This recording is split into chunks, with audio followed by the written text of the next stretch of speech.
What's up everyone? I'm going to show you today the fastest way to change cases or capitalization in Microsoft Word.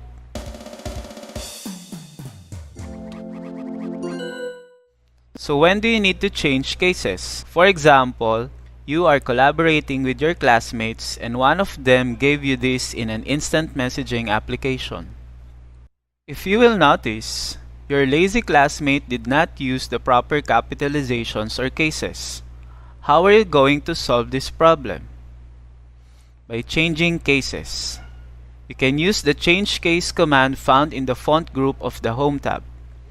Just click for the drop-down menu, then select which is most appropriate for your task. Or, by using the keyboard shortcut Shift F3.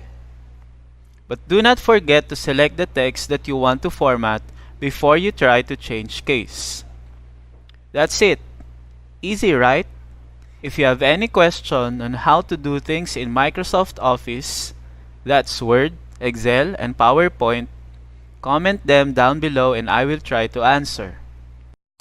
Again, please don't forget to subscribe and click the notification bell so you won't miss any how-to videos. Till next time!